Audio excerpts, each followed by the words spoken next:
అశ్విన్ హైదరాబాద్ నుంచి రాస్తున్నారు. ఆషాఢ మాసంలో కొత్త దంపతుల్ని దూరంగా ఎందుకు ఉంచుతారు తెలియచేయగలరు అంటూ రాస్తున్నారు.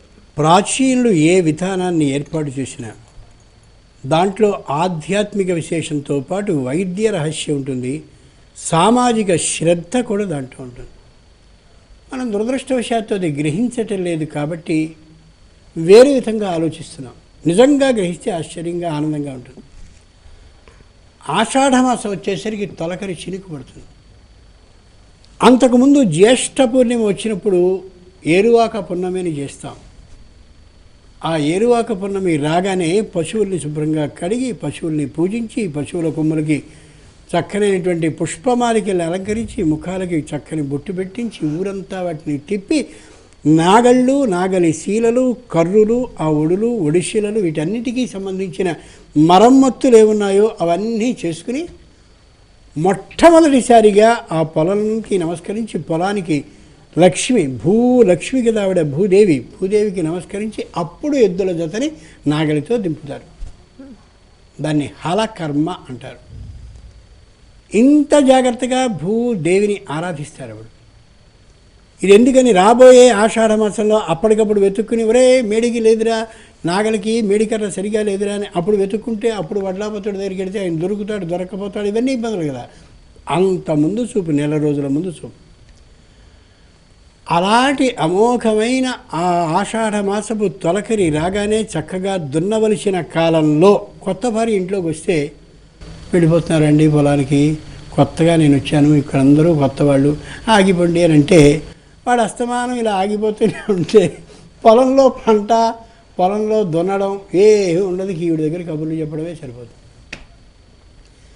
ఏ 4 నెలల పాటు శ్రావణ భాద్రపదాలు విపరీతంగా దిమ్మరించి వర్షాలు కురుస్తాయో, ఆషాఢమాసంలో దానికి కావలసిన ఏర్పాట్లన్నీ చేసుకోవాలి.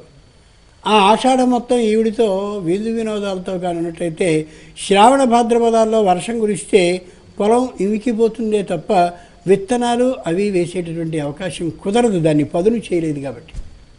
అంచేత ఆషాఢంలో భార్యని భర్తని దూరంగా ఉంచేవారు. వ్యావసాయిక దేశం కాబట్టి వ్యవసాయ ప్రధానంగానే జీవితం ఉంటుంది కాబట్టి, జీవిక దాని మీదే కాబట్టి. రెండవది, ఆషాఢంలో కానీ అమ్మాయి నెలతప్పినట్టయితే మంచి అమోఘమైన వేసవి కాలంలో కాన్పు లభిస్తే అప్పుడు పుట్టేటటువంటి పిల్లలకి నీళ్లు, పాలు అవన్నీ దొరక్కపోవడంతో పాటు ఆ విపరీతమైనటువంటి వేడిమి కారణంగా ఎదుగుదల కూడా సంతానానికి చక్కగా ఉండదు. అందుకోసమే ఒకసారి చూస్తే కుక్కలు కానీ, పశువులు కానీ ఇవన్నీ కూడా కార్తీకం అలాగే ఆ వెనుకదైనటువంటి మాసాల్లో గర్భాన్ని ధరిస్తాయి.